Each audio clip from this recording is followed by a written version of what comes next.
Well, okay, what is this about? This is about liberal Quakerism, and liberal is a very wiggly word, especially in Quakerism. What does liberal mean? Sometimes it's associated with the 19th century separation, the Hicksite Orthodox split, and the Hicksite branch is sometimes referred to as the liberal branch. So often people take, when it comes to Quakers, take liberal and Hicksite to be equivalent.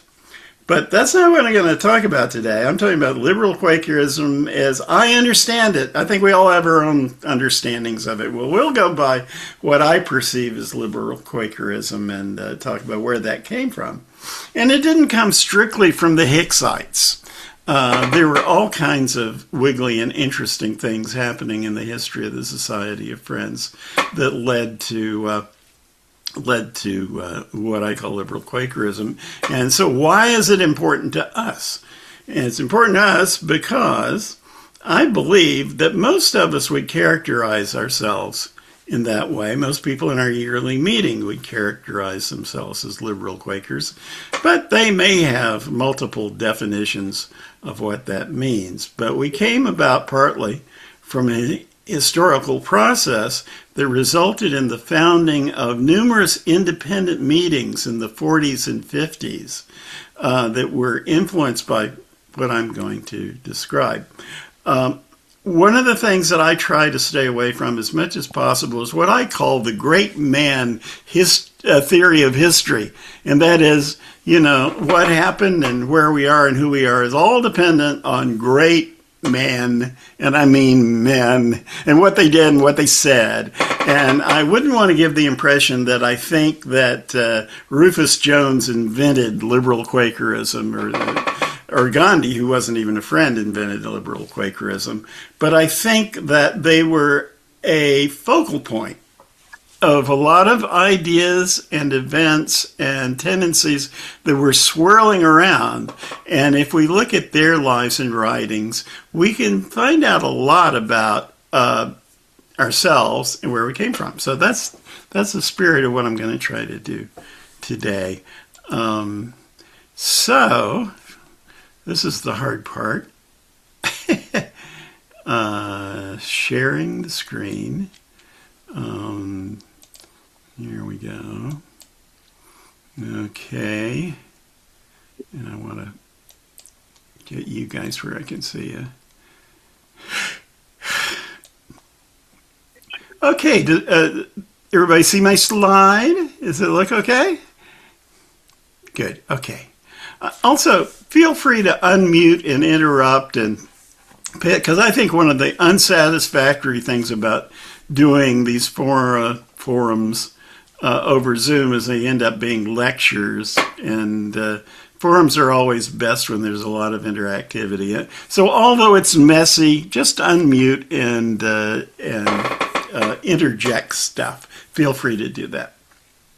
So I already given my pitch about the great men theory, but these two, of course, Gandhi wasn't a Quaker, but he had a very close connection with Quakerism. And part of what I'm going to tell you about today is, I think, particularly Gandhi's idea of satyagraha and soul force had a strong influence on Friends in the late 20th century, especially those who were involved in movement work. And it affected what we think of as the peace testimony. Today, what people describe as the peace testimony has often as much to do with what Gandhi said as to do with what Fox says. So we're going to explore that a little bit. Rufus Jones. Now, I often lament that, we know more about early Friends than, how shall I say, more recent Friends.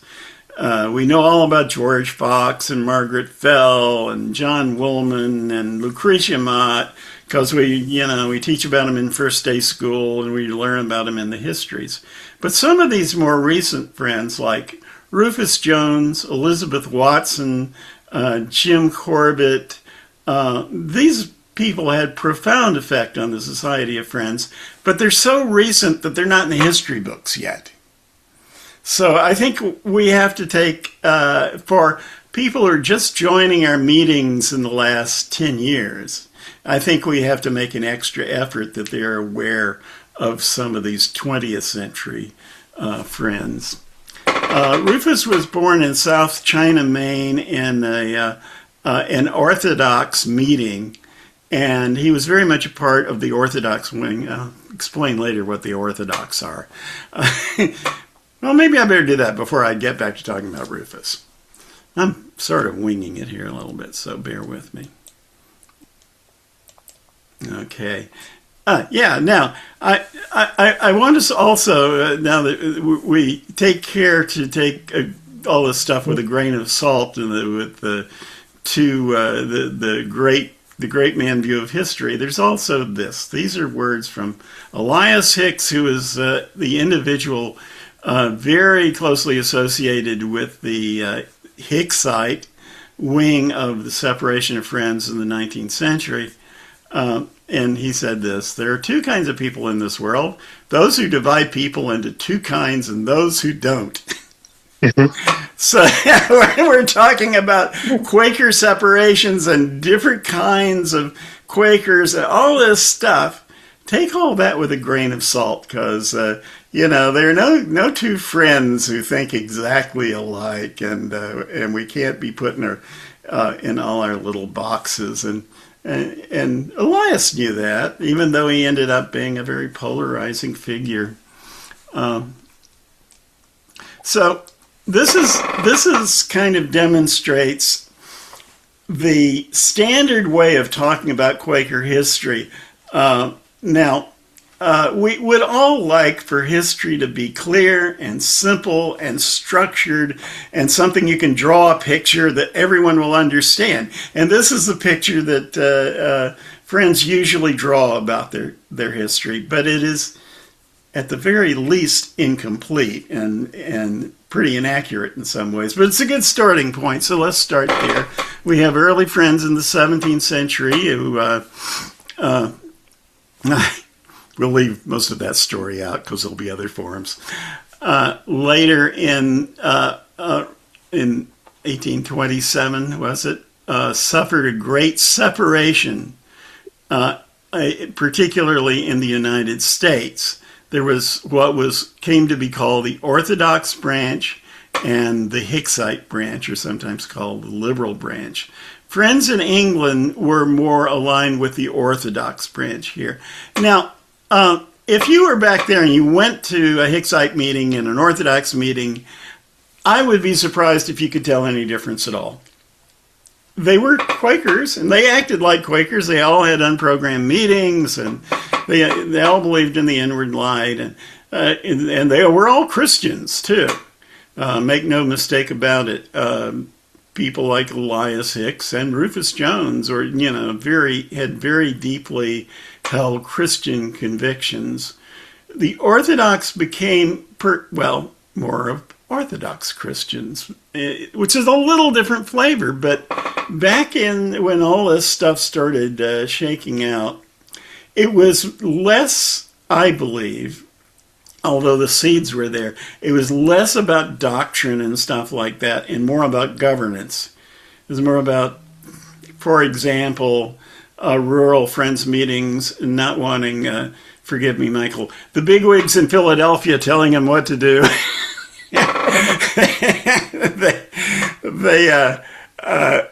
It was particularly over the what friends, ministers, and when I say ministers, at this time I'm talking about friends who were recorded as ministers, because we still didn't have the kind of formal ministry that the usual Christian churches did, and so it was a lot about what ministers could do and say.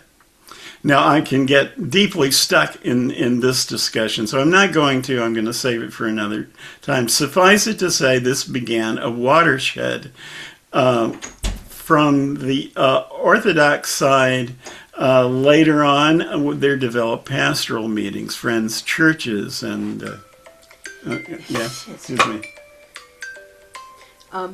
Your chair is making noise over the Zoom, and you can't hear it because... Okay, thank you. Sorry. Liz says my chair is squeaking, so I'll try to squeak my chair less.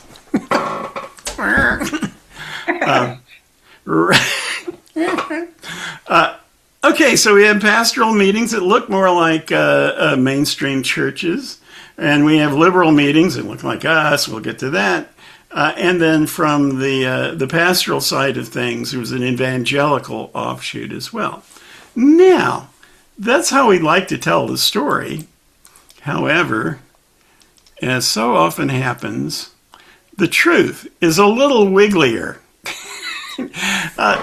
An old friend of ours, Jeffrey Kaiser, drew this picture, and he was tired of the simplistic version of Quaker history, so he wanted to draw the Quaker...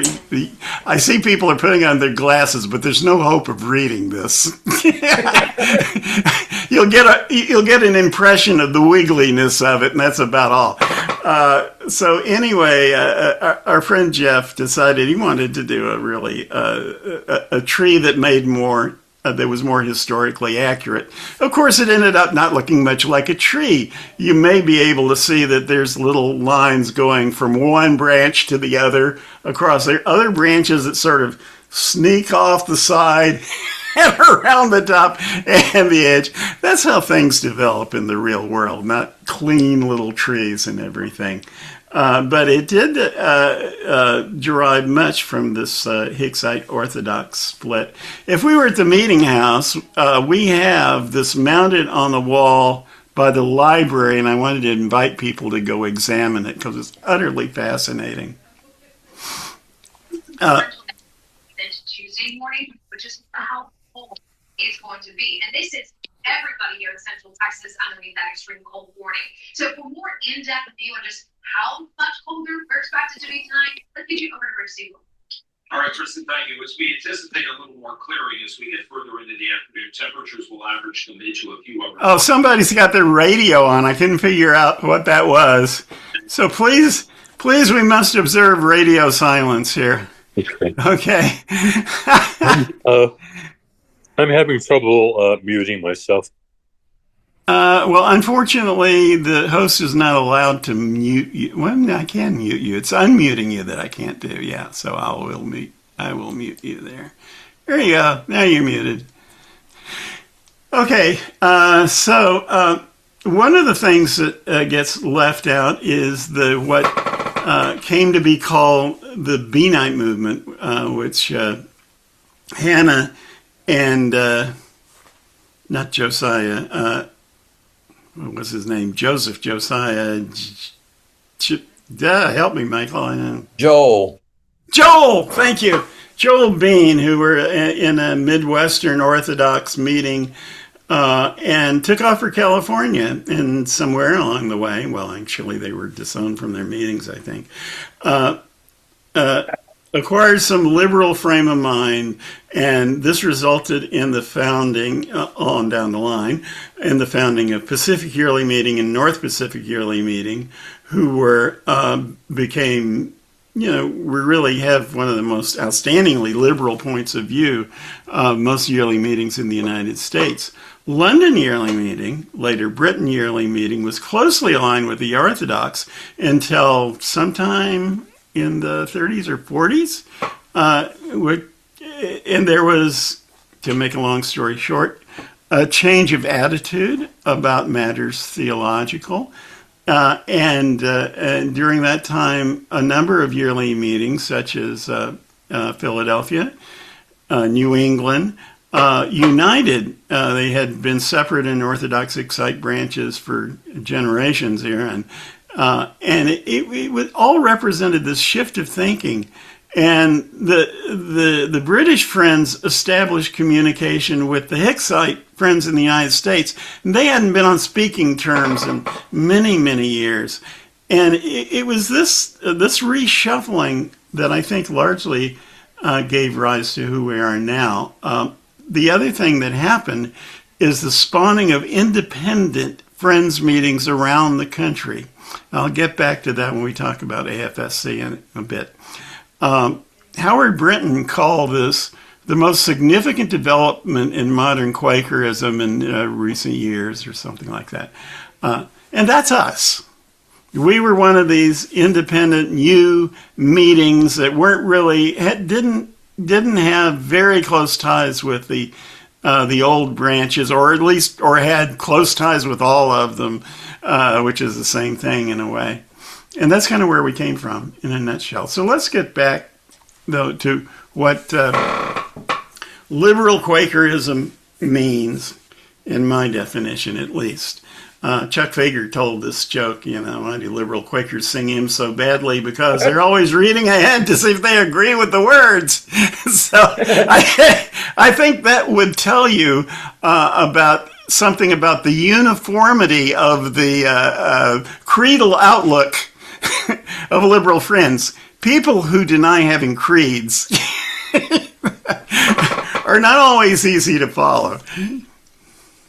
So these are my hallmarks of what liberal Quakerism is. And it's not, nobody has these as a creed or anything. It's just the way it explains what I think when I think liberal Quakers.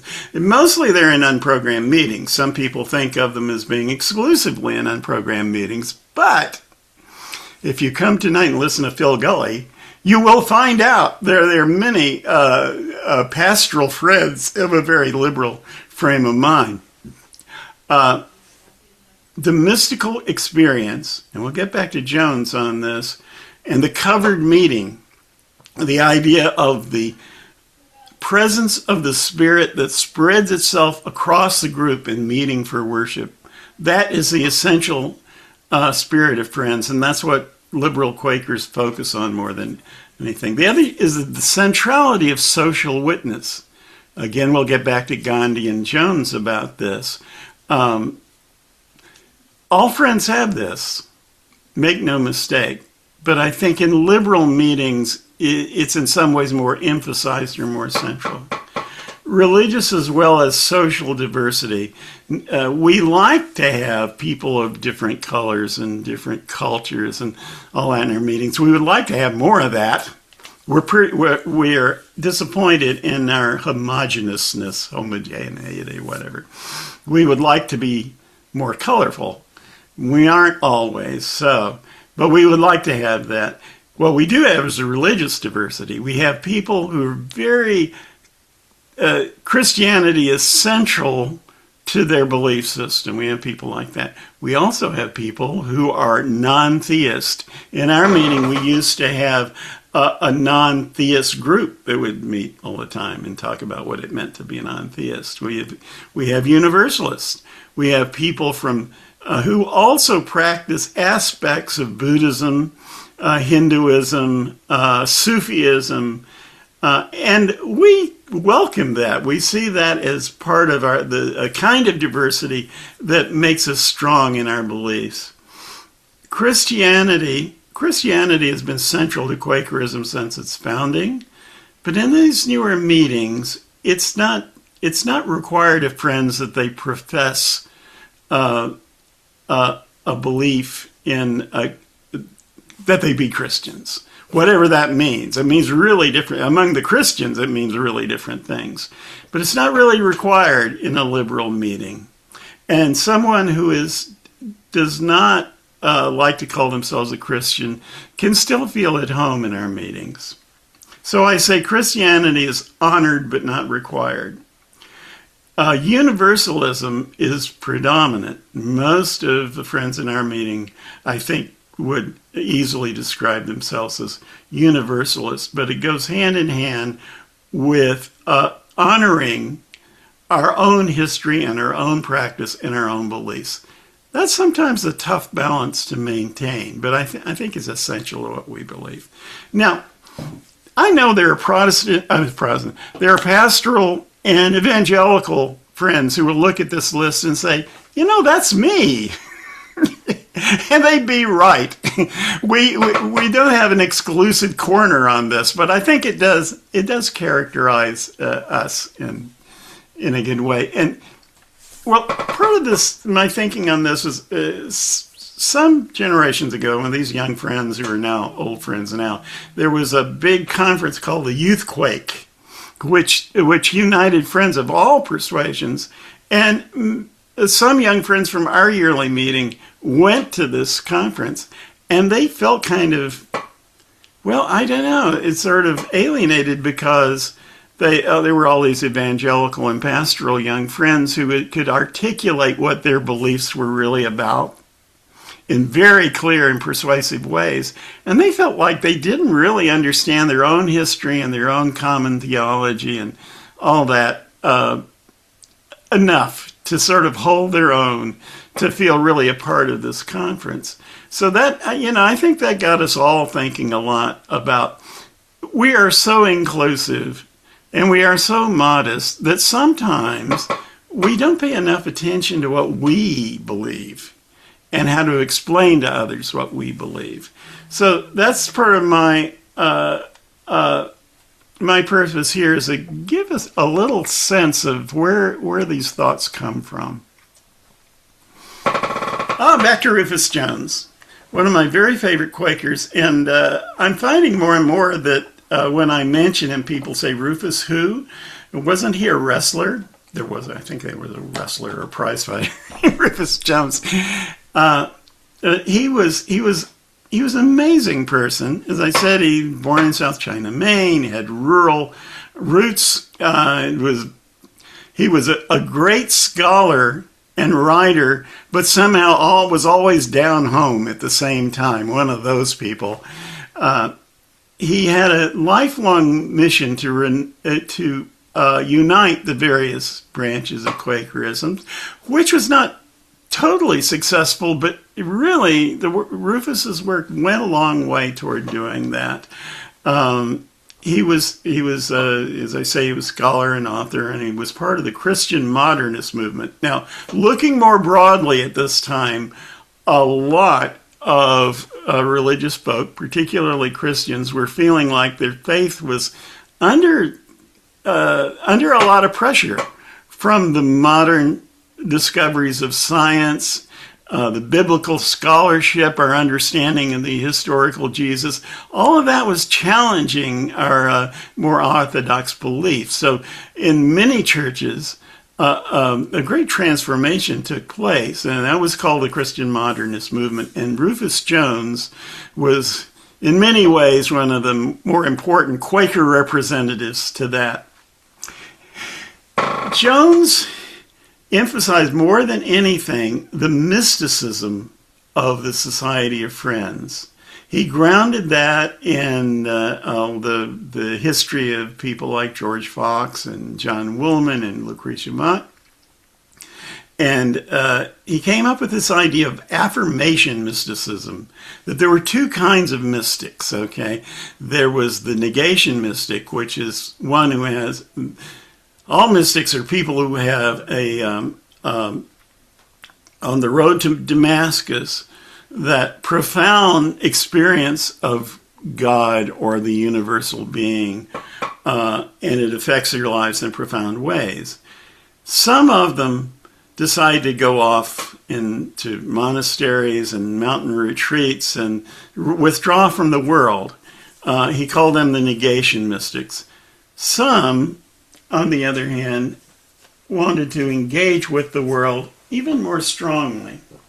Now, this theme of withdrawal and engagement is very much a part of Quaker history. And sometimes it's misunderstood.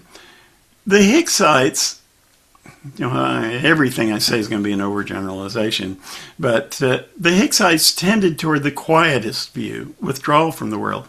The Orthodox, who we think of as orthodox and conservative and so on, they were about engaging with the world. And to them, this also meant engaging with a wider Christian fellowship. And that sort of led, I think, my theory, to their becoming more like their brethren in the broader Christian world. And the quietism of the Hicksite branch led more to Quakers being a peculiar people. Now, footnote, I haven't mentioned the conservative friends, another most misunderstood term because they're not conservative in the political or theological sense of it.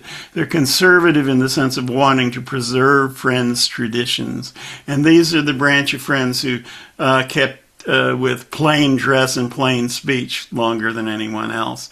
But they're an offshoot of the Orthodox branch. They, throughout their history and today, have unprogrammed meetings just as we do.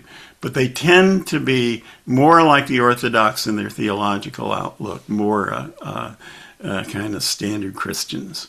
Anyway, that's just a footnote. Back to Jones. I'm running out of time already. Affirmation mysticism. The other aspect of what he called affirmation mysticism was social witness, that the mystical experience also draws people to social witness and social action. A unique kind of idea. Mysticism and social action aren't always united in the views of many people. This is what drew him, I think, to Gandhi, and we'll talk about that in a little bit. Now, I think the big historic event that Rufus was central to and involved heavily in was the founding of the American Friends Service Committee and the relief movements after the World Wars. Besides being a good thing to do, and won the Nobel Peace Prize for Friends, it also was something that brought friends together in a way. Like one aspect of this with the Quaker Ambulance Corps. You know, you think of young men and women, mostly young men in this case, off on the front, under fire, driving their ambulances. One's Orthodox, the other's Hicksite. They didn't see any division between themselves. And that sort of social phenomenon had a big effect on this. But Jones did everything he could to channel these impulses into unity among friends. As I say, didn't succeed totally, but he really mixed things up. Okay. Now, running out of time. Okay. History does not flow in neat little tree-like hierarchies. There's sort of a big mess of things, and everybody's influencing everything else, and you can't tell where ideas come from and where they end. And so that's this diagram is intended to show who is influencing whom, not who determines something. And Rufus is in the middle of all this stuff going on. We have Christian modernism, which I described. British Quakers were involved in that movement. Rufus was very much in touch with people like Rowntree and Cadbury and leading British Quakers who were having these new ideas about their own theology.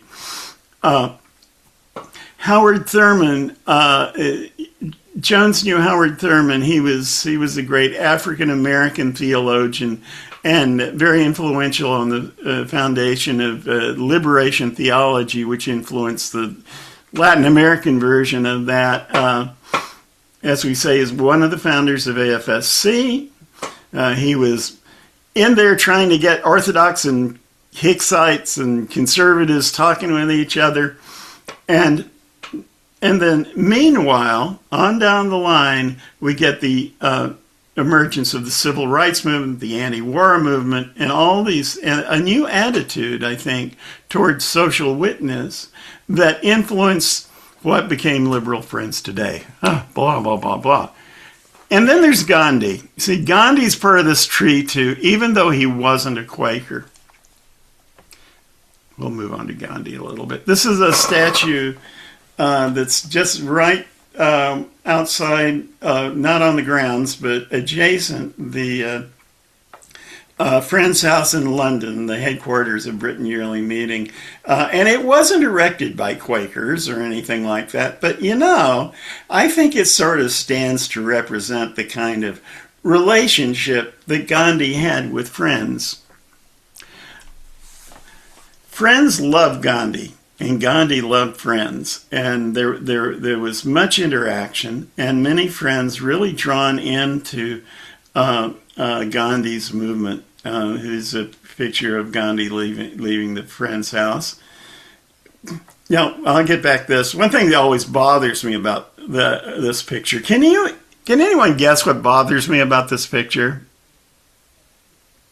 There's no women?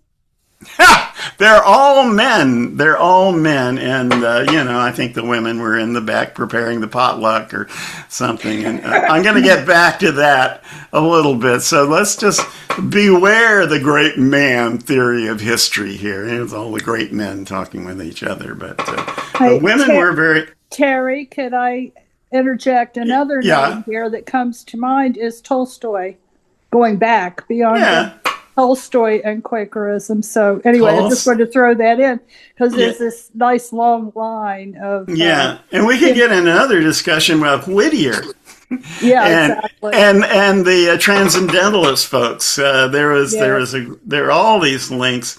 I'm leaving a whole lot out, but thanks for that. Thanks for pointing that out. Tolstoy was a great influence on Gandhi and on Friends. But there were personal relationships here, particularly between Gandhi and also the great Bengali poet who I'm suddenly blanking out about, Rabindranath Tagore, who had very personal relationships with Gandhi and Friends and so on. Now, I want to read you, if I can put my hand on it real quick, what Rufus Jones had to say about Gandhi and what he translated as soul force.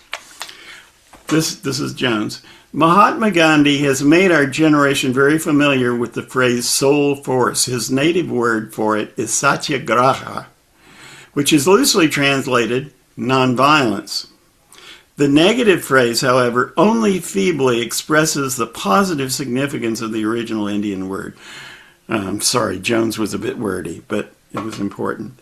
Gandhi has steadily maintained that truth and love exhibited undeviatingly in a life purified from fear, hate, injustice, and bitterness are invincible forces of the soul. And that is essentially what he means by soul force. He said to me in 1926, faith in the conquering power of love and truth has gone all the way through my inmost being, and nothing in the universe can ever take it from me. So this is often also called the philosophy of active nonviolence. And it wasn't just a philosophy, a way of thinking. It was a spiritual experience. So this united with Jones's central emphasis on the mystical experience, united that with the idea of social action. And this became a big influence. However, from wherever it was flowing, became a big influence on the civil rights movement, later the anti-war movement, and folks today who are on the streets in Minneapolis are feeling and exhibiting the soul force. And it was very important to Gandhi and Jones, and Gandhi and Jones did their best to teach it to the rest of us. I just want, since all this great men stuff going on, I wanted to mention Elizabeth Watson, who was another person that really had a profound influence on, she was out of the Chicago, the 52nd Street meeting in Chicago, and she... and she had been a sort of Christian preacher and became a friend and decided that Friends ministry was a little different. But it gave her much more freedom to talk about all the things that she deeply believed in. And she wrote a number of books. You should read all of them. I haven't read all of them, I confess, but they're all great. Guest of My Life, in particular. Here's a list. I'll send a reading list out. No, I like to put pictures of people up in this green part here, and I couldn't find a good picture of Elizabeth. And I think that's kind of typical, where the pictures of women, when you Google the internet and find the great men, you don't find the great women as easily. So our friend Chuck Fager wrote a book called Without Apology, which is about the only history of liberal Quakerism around. It's a modest work, but I think an important one. I don't even know if it's in print anymore. But he pointed to Elizabeth Watson and Jim Corbett, who was an Arizona Quaker, who was one of the founders of the sanctuary movement, as figures in the emergence of what we think of as liberal Quakerism today. So Jim's book, Goat Walking, is a classic. You should read that too. So other people later on had an influence on just who we are. Now, how did we particularly get here? There was something that some people have characterized as the New Meetings movement. It was very much endorsed and supported actively by the American Friends Service Committee. But it was just happening. That people in the cauldron of the civil rights movement and the anti-war movement looked to some place to come together. And a lot of them found Quakerism. I did. I started out because I was working in the civil rights movement, and the AFSC came through and did a seminar for young people on international affairs. And that's where I got fascinated with Quakerism and started looking around for a friends meeting. And luckily there was one, Dallas meeting, which was founded in pretty much about the same time that our meeting was. So I like to think that this is where our liberal Quakerism comes from. And it goes largely back to Jones and Gandhi. Of course, we're all drawing on George Fox and John Woolman and all these great mystical ideas that inspired Jones. So I don't want to make this sound too recent. But Jones and Gandhi and all their friends had a lot to do with it. And here we are today. So I have some ideas for discussion, having left almost no time for discussion. Sorry, I did it again. I don't want you to feel bound to just answer these questions, but they might guide your discussion. Do you think of yourself as a liberal Quaker? Of the values we discuss, what's most important to you? Do you feel our meeting supports and nurtures your own personal and spiritual values? Do you feel at ease in community with Christians, Universalists, non-theists, witches, Buddhists, Hindu, and Muslim Quakers? And most importantly, do you feel the Spirit? Because that's what it's all about. When you say, do you feel the Spirit, sometimes I think God winks at me. Winks. I think so too.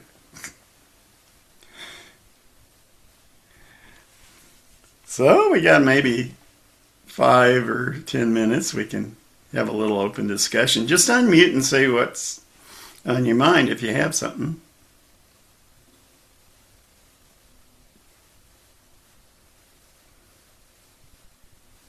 Seems to be a bunch of... I have a question to Gandhi. Maybe you can help me out a little bit, because he's often seen in a certain stereotype way. And he's always that skinny man with an iron ethical practice who will reach his goal no matter what. Especially in the Gandhi movie when you watch that. On the other hand, what's not in the debate enough, in my opinion, is that the country that he left behind was in such a terrible shape then, and made these wars, these civil wars, and split, and they have enormous resentments that were not solved. And this is somewhat, in my opinion, also a Gandhi legacy. It's not that he didn't want this, but maybe he inadvertently led his country into this direction, and that's not discussed. Are you talking about the partition? Yeah. Okay. Well, that's very much bound up in it. I am not a Gandhi scholar, and I am not really the one to pursue this. But what I found most interesting historically is some of the dialogue between Gandhi and Tagore. Tagore was not certain that Gandhi was leading India in the right direction and may have been doing more to aggravate the separations and the polarizations.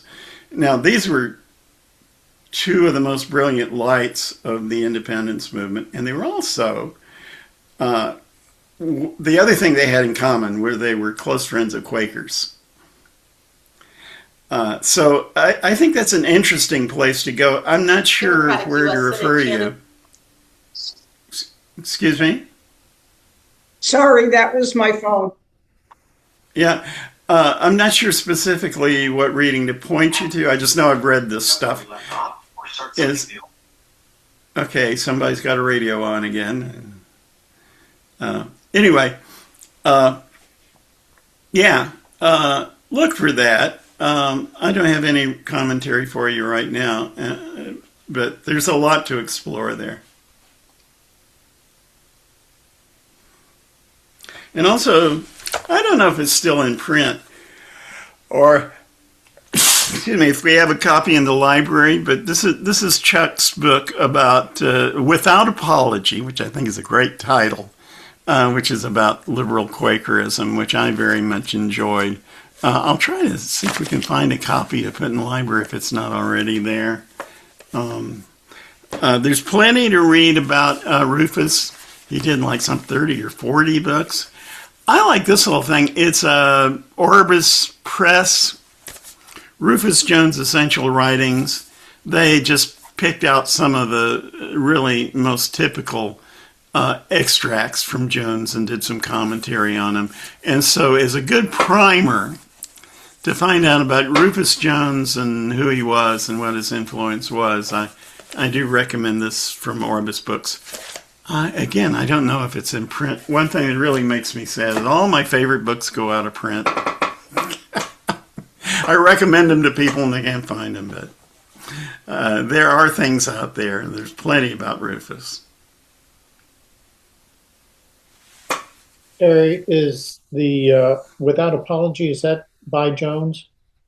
No, that's by Chuck Fager, who is our dear friend and flamboyant character who has had a history of Quaker journalism and is sort of, shall we say, a sort of Quaker gossip columnist, not to find a point on it. He's a very iconoclastic writer about Quakerism, but he's if you want to know all the dirt, if you want to know all the dirt on current Quaker schisms, you can go to Chuck Fager, and he's written them all up. So he has a way of pissing a lot of people off, but he is really a pretty sound scholar, and he's written some interesting pieces that cover parts of Quaker history that nobody else has. There's this one and another book that he wrote on progressivism, and I think Chuck has made a great contribution to us, not the least of which has been his sense of humor. Terry, he also, I know him through Quaker House in North Carolina. I was on the board for a number of years. They do counseling, if people aren't aware, for mostly GIs at Fort Bragg. They're near Fort Bragg, and Chuck has been, I don't recall whether he founded it, but he was certainly in charge of it for a number of years, maybe still soon. So he's more than an author. He's very much involved in some very worthwhile activities. Yeah, I think Chuck is one of our friends who does epitomize that union of the mystical and social witness that was so important to Rufus Jones and Gandhi. So there you have the whole story in a nutshell, and I hope that I've gotten you intrigued and interested in this topic. I certainly haven't covered it. And if you have any, if you want to pursue finding out more about this stuff, come talk to me, and I'll turn you on to some books and resources and people, and you can follow the journey further. Terry, one other person I'd like to mention is Elise Boulding. Oh yeah. She wrote a lot, but is also very active in peace and conflict resolution. Right. Yeah. We certainly didn't cover the waterfront with the people that we mentioned. We left a lot of very important people out. Not least is John Woolman, who is from a much earlier generation, but whose thoughts and life had a tremendous impact on us.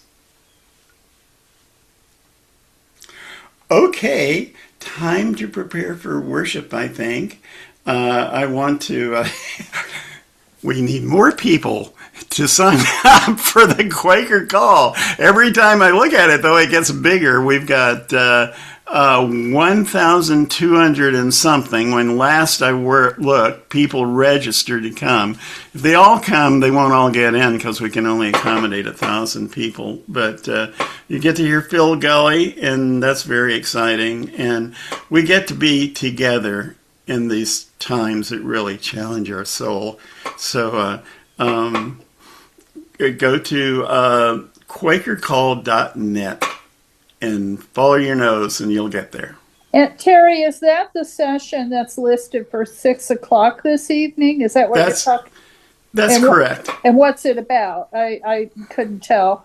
Well, maybe Michael would like to say something quick I'd like about to know. that. Phil Gully, who is a Quaker pastor, writer, kind of plain speaker, is going to bring a message to try to speak to something of the time. And I think what happened yesterday in Minneapolis is on everybody's heart and deeply struggling. It'll be interesting to see what Phil can say to that. And the Quaker Call has been a space that kind of tries to both bring resources to friends in terms of their own discernment of what can I do, as well as know we're not alone. And as Terry just said, there are over 1,200 people signed up for this thing, and basically every state in the country, and Mexico, New Zealand, Australia, UK. I mean, it's fascinating. But there's a group in Europe actually that's holding these same concerns deeply. Many of them are U.S. Quakers in Europe, but there are also other friends in Europe who are concerned about the authoritarian movements that are happening, not just here, but so it's a challenging time. So that's basically what it is. I don't know what Phil's going to say specifically. I think his title is From Exhaustion to Enthusiasm, Joyful Resistance in Face of Tyranny, or something like that. But he's going to say what he's going to say because he speaks that way. So it'll definitely be interesting. There'll be time for reflections and questions and so forth after he finished speaking. I think the important thing about this meeting is that we friends show up, that we stand together and witness. It's just one of the ways, one of the small ways that we can witness, and we should do that. Anyway, I got to run along. I got to start a meeting for the first day school. I've never done a first day Zoom meeting, and this is going to be an experience. And, I'm going to leave you, friends, but Terry, you did a wonderful job, and I hope I can get a copy of thank you. PowerPoint. Oh, we'll post it. We recorded it, so we'll post that. I'll send you a copy of the PowerPoint to you. Anyway, we got to go. It's time for worship.